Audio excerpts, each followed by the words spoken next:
Mega love shout out mga idol. Ito, napipicture na rin natin to dati mga idol. Itong apat na sentro ng Orlando Magic. Ngayon, nagkaroon lang ng spotlight itong si Mo Wagner mga idol dahil sa kanyang pag-resign ng contract dito sa Orlando Magic mga idol. Kakahalagayan ng 16 million US dollar deal sa loob ng 2 taon. At yan po ang sabi ng kanyang agent na si Jason Glojon. Medyo may taasan na naman ang kilay. Paano na ang journey ni Kai Sotto dito mga idol? Ang sagot sa kampo ni Kai Sotto mga idol, may tsansa pa din may tsansa pa din.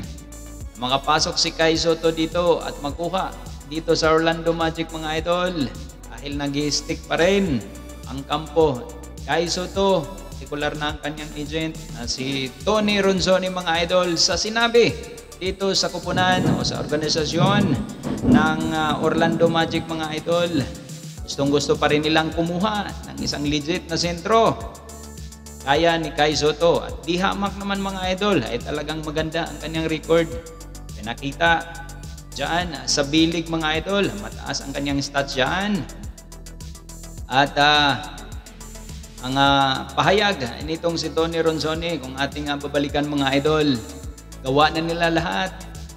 Kumpiyansa na, although nagsasabi siya ng 50-50 dahil nasa kamay na mismo nitong si Kai Sotto ang kapalaran na makapasok dyan sa kupunan ng Orlando mga idol. Naandyan na po, dublihin niya lang ang kanyang effort dyan sa Summer League mga idol. Ma-impress itong kupunan ng Orlando Magic mga idol. Walang kaduda-duda, makukuha siya. Magkaroon tayo ng full-blooded Filipino dyan po sa NBA na maglalaro.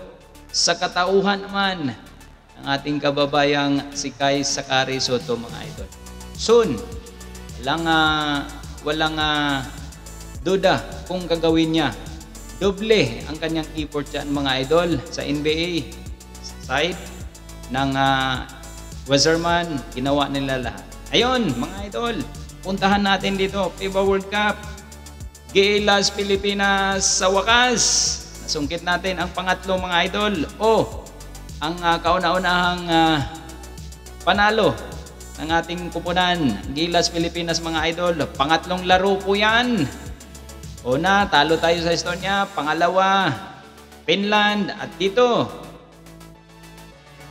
ang pangatlo mga idol, nasungkit natin sa kupunan ng Ukraine. Yun nga lang, itong team ng Ukraine ay under 20 ito. Team ng Ukraine mga idol. Ito mga bata ito. Hindi ito yung mga pambato talaga ng Ukraine dyan sa FIBA World Cup. Kahit papano, nag-improve.